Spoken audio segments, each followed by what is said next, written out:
So while working on these videos for That New Toy Smell, going back through the archives, doing the data recovery, finding the old episodes and bringing them back, I was kind of struck with the idea of, could we bring the show back in some way? Is this something we could do again? And I'm kind of thinking it is. Now, obviously, it's coronavirus time, it's lockdown, there's not going to be a grand reunion, everyone's not going to get together and do this big studio show, at least right now. We tried bringing it back once before, back in 2014, but it didn't really work. We didn't really make it clear that it wasn't a reunion. You guys thought it was going to be. It wasn't really what you guys wanted. You thought we were all going to be getting back in the same room and doing the same big show again. And that's not what it was, and so it didn't work out. So that ended up not being very useful, about as useful as this lamp right here, as a matter of fact. It was not what you guys wanted, and so we stopped doing it then. But I had the thought, especially in the older episodes, my focus was always on the video, the feature, the toy review, the retrospective, whatever. For me, that was always the big thing. And we can still do some of those, but I mean, really what it seems to be in those early episodes, something that we lost along the way was more of that sense of community. I think the main thing really that we need in order to make it work would be, well, you. Opening it back up for doing polls and questionnaires and doing top 10 lists and the top 5 worst action figures of all time and the top 5 weirdest Masters of the Universe figures and stuff like that. Is that stuff that you guys are still interested in talking about? The question that would go along with that is where to do that. I mean, jointheforums.com doesn't work anymore. Those forums are long since gone. We have an official Facebook group, but a lot of you guys don't really like using Facebook all that much. A lot of you guys just watch this stuff on YouTube and you move on. You never get off of YouTube, so we can post the stuff on YouTube. I mean, I guess the question really is, are you in? Are you in?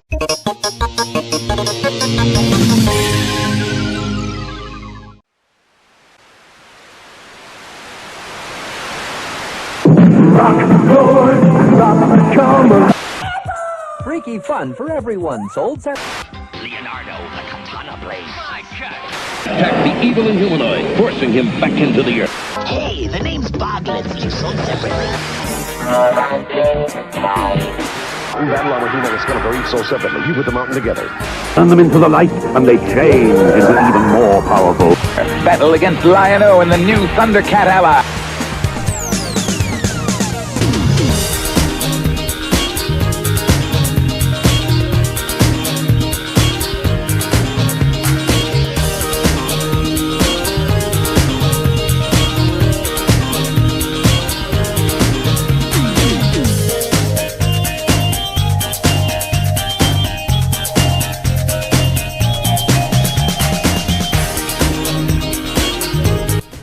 I've been a fan of professional wrestling for years, so much so that I even participated in the Indies as a manager for over a decade. I love professional wrestling. I also love Masters of the Universe action figures. Now, for me, my childhood, thinking about growing up and the toys I had, the 5.5 figures, these classic He-Man figures, are some of the things I think of as part of my childhood. I wasn't really a huge fan of the cartoon, the movie's okay, and I'm not really into the classics, but these, the 5.5s, I love these guys. And a few years ago when I found these Rimco knockoffs with Hulk Hogan, I've got a Paul Orndorff, some of the wrestlers made in this style, I knew I had to have them. But before I found these, the only way I could really do some sort of mashup with 5.5 and He-Man figures and professional wrestling was to, put a belt on it. And that was about the only way that you could make some sort of crossover with the two. But now, of course, we have the Masters of the WWE Universe figures. And I love these. Now, I may not be a fan of every person that's been turned into a character. I'm not going to buy the Roman Reigns and, I don't know, there's a couple of Finn Balor I'm not really a huge fan of, but a lot of these I have been buying, and I thought we'd take a look today at opening some of these up and looking at the figures and maybe comparing them to the originals and seeing how close they are, how good they are, how different they are, and, well, whether or not they're worth buying. So let's take a look. Now, the one playset we do get is this wrestling ring, and it's this beautiful looking Castle Grayskull mixed with this WWE aesthetic. And I actually wish we got what was the background on this artwork, because the artwork looks like the old WWE Raw entryway, the Titantron mixed with Castle Grayskull. I really wish we got that, but instead we got this wrestling ring, and the ring does look pretty cool. We have the artwork here of John Cena and Triple H going at it, and if we look at the back here, we've got another piece of fantastic artwork here of the two fighting off. We've got this blurb about how they're on WWE Turnia, which is kind of goofy, but you know, whatever. I mean, the whole thing's kind of weird. And we do have these pictures of how you can pose them in different ways. They do have power posing, so you can keep that in mind as you go through it. Just remember that they can't stand on their own necessarily with the poses that they show you here, but this is officially licensed because it has the WWE hologram on it.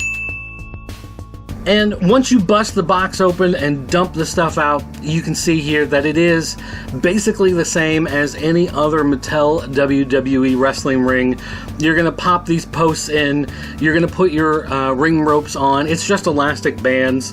Again, the same as any other ring. You do have these ring steps. The one problem I have is these ring steps, they don't stick. There's no way to actually make them stay on. There's just these little notches cut into the ring itself, but they don't snap into place. There's nothing to keep them there. So I use these little glue dots, and these little glue dots are kind of like I don't know, snotty booger things. You just peel them off and stick them on there, and then you stick the ring steps on, and it holds them into place, and it actually does a pretty good job. Let's start with looking at Triple H. Triple H here has a very buff body, and it's a pretty good likeness, actually, if you take a look at the sculpt here. Although, I have to admit, his body does kind of look like a N64 No Mercy with the big circles for shoulders, but I don't know, I guess it works. He's big, he's beefy, masters of the universe, but they did add a lot of extra articulation to the joints. I mean, he does have power posing, so you do have the ability to move the arms, move the elbows, although it's a little tight here, especially with his little elbow pad here that kind of gets in the way a little bit. But you can twist it around and move it in ways that you never could with a regular 5.5 Masters of the Universe figure. You do have the wrist that has some articulation on there, so you can give him a pretty good pose. And the legs have some extra articulation to them. No rubber bands on here. You do have some pretty good joints. The knees have some bend, and the feet, though, have this weird peg system where the peg actually sticks out from the leg into the front of the foot, so the back of the foot is actually kind of cut off.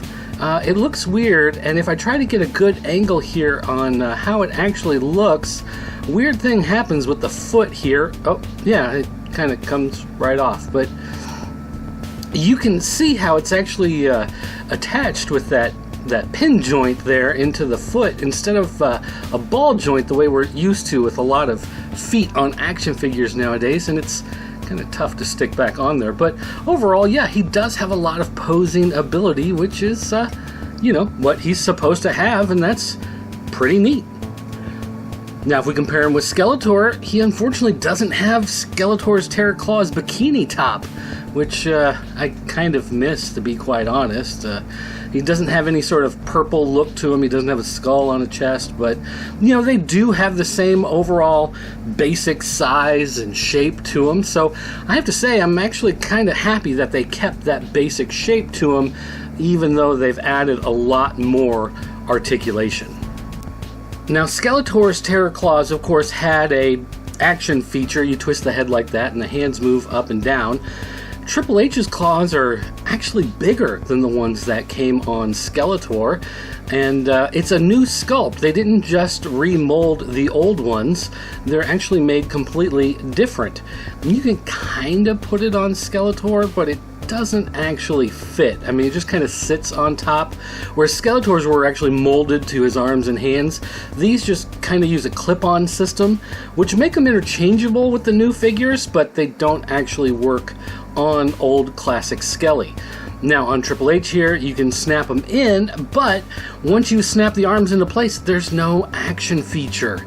That kind of bites, but I mean, we knew that was going to happen. Action features are not something Mattel really does anymore nowadays.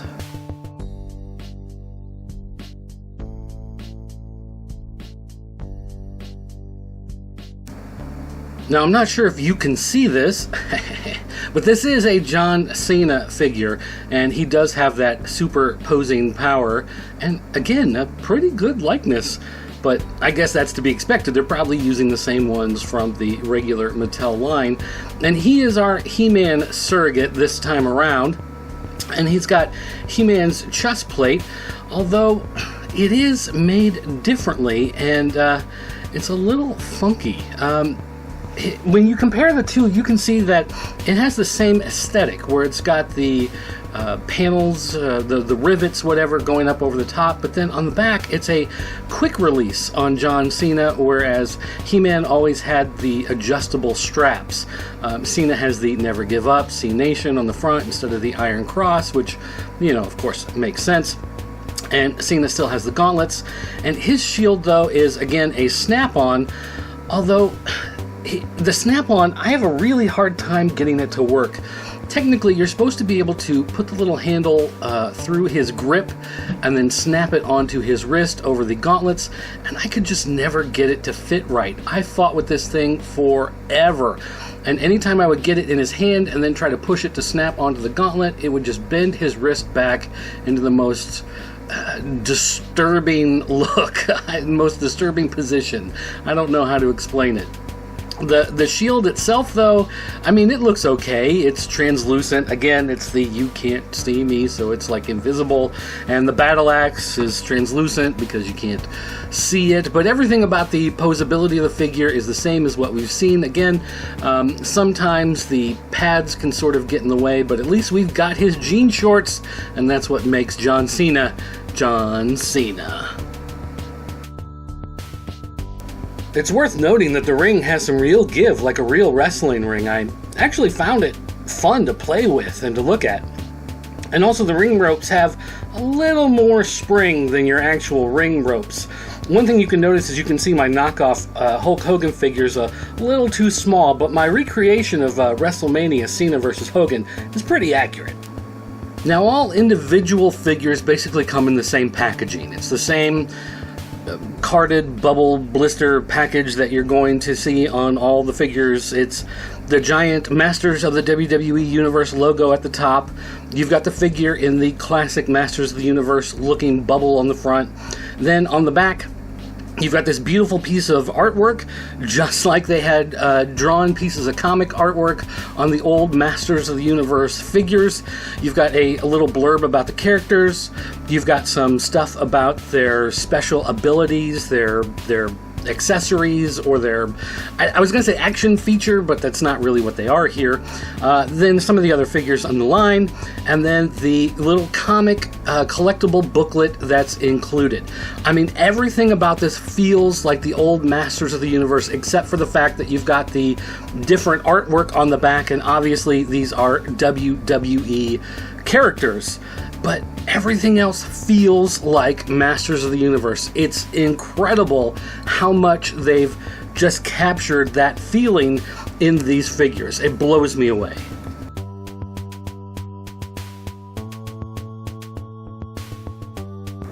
Now, it totally makes sense that Triple H is a main part of this line. The Conan aesthetic has been a key part of his gimmick for a very long time. And Conan fits in perfectly with the Masters of the Universe line for reasons we won't discuss today. But I love the look of this figure, from the helmet to the shoulder pads, the cape. Even that sledgehammer is a brilliant piece of the lore that would make sense in the Masters of the Universe, type of mythology. One thing that I really like also about this character is the old school tights. When they needed to make a variant of Triple H, they had one version that came with the ring and then a separate one to sell as an individual figure. Why not go for the old tights? I know it's cool to hate on Ultimate Warrior nowadays, but I don't care. I still like the guy. So this is definitely one of the ones that I wanted to pick up. And the figure makes sense, although I think he should have been a Zodak. I think that would have made more sense for Masters of the Universe. But hey, you can remove his ultimate harness. So that's a feature, I guess. Although this head sculpt drives me nuts. It looks more like one of the old Hasbro WWF figures than an actual likeness of Warrior. But whatever. Nonetheless, I think it's a fun character, although the accessory is a spear. It's not really that great, and it's molded in all yellow plastic. Why would you have a yellow wooden and rock spear? This doesn't make any sense at all. He does have his signature outfit, and it's nice, except these frilly little leg things are getting in the way of his foot. His foot can't actually move very well inside. They've molded it as part of the actual leg. So instead of it being a covering that's sitting on top that's removable, it's actually in the way. Same with these armbands. They're actually molded onto the arm. You could probably pull them off if you wanted to pull hard enough, but they're really just in the way of the articulation most of the time. But hey, at least you can remove that harness. It's made the same way as He-Man's old one, unlike the one on John Cena. So they know how to do it, obviously, and they did it here. Don't know why they couldn't do it over there.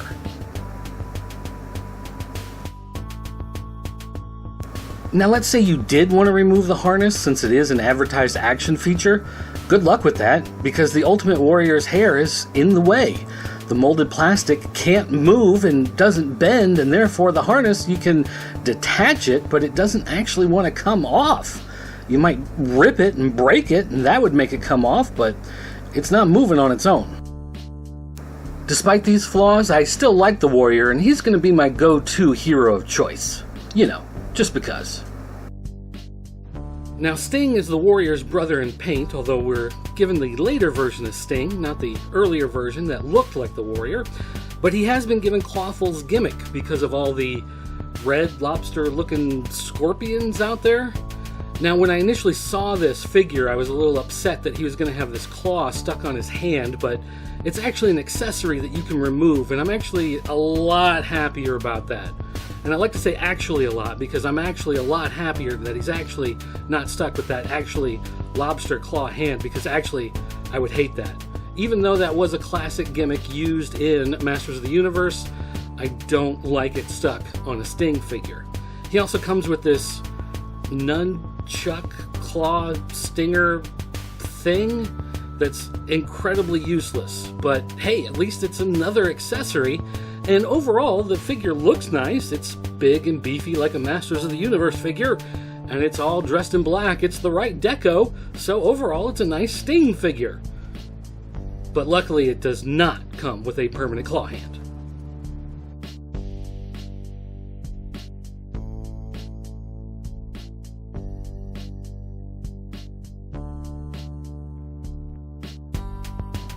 Another WCW refugee is Rey Mysterio, and he's basically just a Stratos. They've customized Stratos a little bit to make him into Rey Mysterio, but he's pretty much just Stratos. And, well, I mean, I guess it makes sense because he is a high flyer, and Stratos is a flyer, so what more can you do? He comes with the wings just like Stratos did, and once again, he's got posing power, because that's the one action feature they can do. But otherwise, he's got Stratos' backpack, and he's got Stratos' wings. They at least sculpted his mask. I was afraid it would just be a blank head with some paint application, but it actually looks pretty nice, the level of detail. I was kind of hoping it would come off, but it doesn't. But you can see here that they did a pretty good job of actually sculpting something out. But one of the weird things that doesn't really make much sense to me is he has armbands, and for some reason they didn't put them on. They give them to you like this, loose, in the box, because maybe you don't want to put armbands on him. I guess this is a choice you get to make. Maybe you want to share the armbands with somebody else, but you get to apply them yourself, and The wings you get to put on too, but to get the wings on, you have to pull the hands off, and it's kind of a difficult process. It's something a little kid I don't think is going to be able to do. To be fair, I'm not much stronger than a little kid, so maybe that's my fault, but still, I don't understand why they wouldn't just be attached.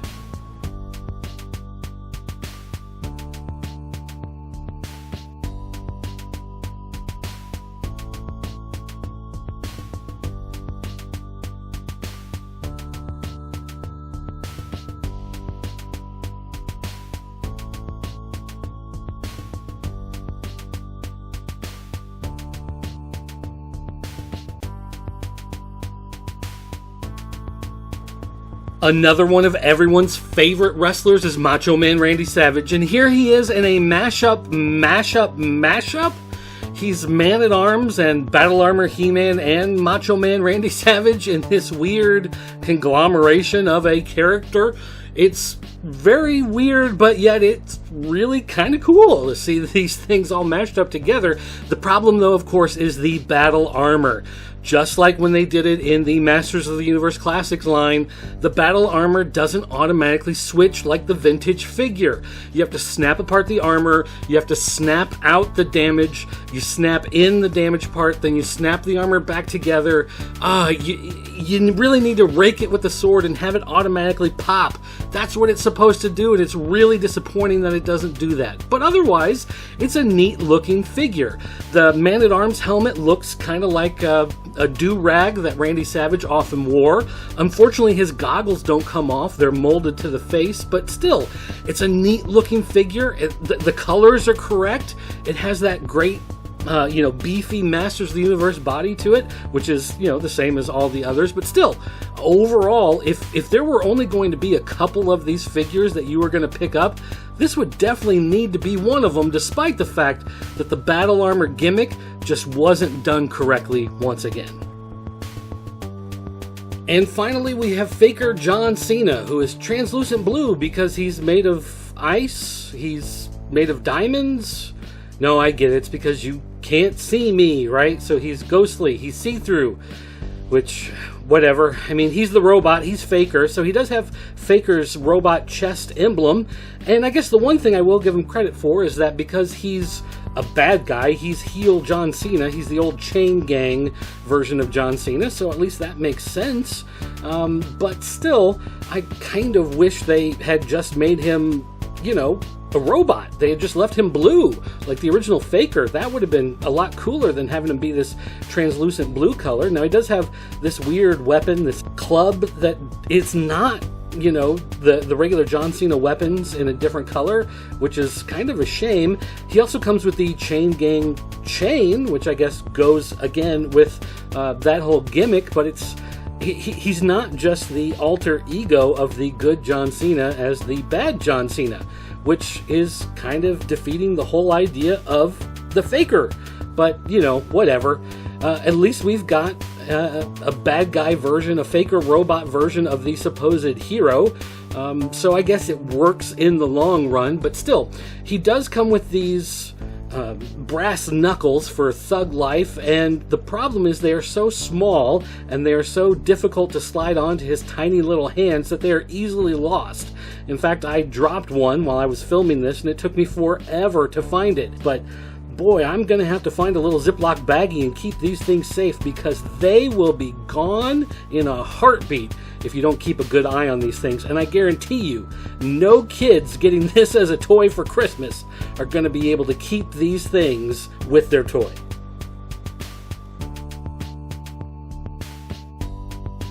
So how do I feel about the line overall? Well, I guess the first caveat is what I've already admitted to, and that's I'm not buying every figure in the line. A lot of these are classic legacy characters, and I like a lot of the older characters, but some of the newer wrestlers are the guys that I really don't have as much interest in, and so I've passed on them. If the line continues with more and more waves, I'll look for more and more of those classic characters that I like. And with the 5.5 figures that I've been collecting over the years, I do like to mix and match these with other characters that I've gotten, as I've been a collector for a long time. So if a Skeletor looks good next to an Ultimate Warrior, I'll throw a Skeletor next to an Ultimate Warrior. If I've got a bootleg Hulk Hogan I can throw into the mix, I will. Savage World Lion-O, I've got a Friday the 13th Jason Voorhees I can throw in there. There's lots of 5.5 figures that have come out in the last few years that look good next to some of these figures. And so, as long as they continue to go well together, then great. I'll continue to pick them up. But like I said, some of these I'm not going to just buy blindly to continue to buy everything that fits together in this line, because the interest just isn't there in everything. But if you are a fan of professional wrestling, if you are a fan of the WWE product, or if you're just a fan of 5.5 figures, there are some nice looking guys here.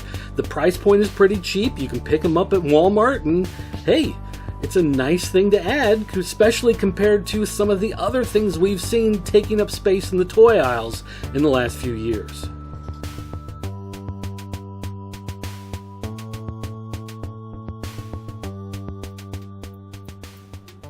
Now, some of you are pretty new to the channel. You don't know that when I first got into making toy videos on the internet, in fact, making any videos on the internet, whether they be comics or toys or whatever, I always wore a lucha mask. That the reason is that all of us that were involved in the website in the early days were all friends who met from professional wrestling. We all worked for several of the indies here in Central Illinois, and we all knew each other through New Midwest Wrestling here in Springfield. And so for one of the storylines, my character had a wrestling mask in order to hide his identity for a couple shows while he was scouting out new talent, because he was technically fired and removed from the company. Whatever. Anyway, we thought it would be fun if I just wore a wrestling mask as part of doing That New Toy Smell, and it just sort of stuck for several years. But, you know, as I got older, the beard grew longer and it would be sticking out the bottom. It would look weird. I started wearing glasses, and I had a hard time. I couldn't read anything if I didn't have my glasses on, and they didn't really work well with the mask and everything. So eventually I unmasked, and I've been kind of fighting back and forth whether or not I should go back to wearing the mask or not. I got contacts, so now I don't need the glasses, but I don't really do as many videos, so it's not really that big a deal whether or not I wear one. But I still have a bunch of these things sitting around. In fact, I've got a Money in the Bank briefcase that's full of lucha masks because I've bought so many over the years and I've had so many given to me. So I don't know, what do you guys think? Should I go back to wearing the mask? Do you think the mask is a must, or is this face just too beautiful to hide behind a mask?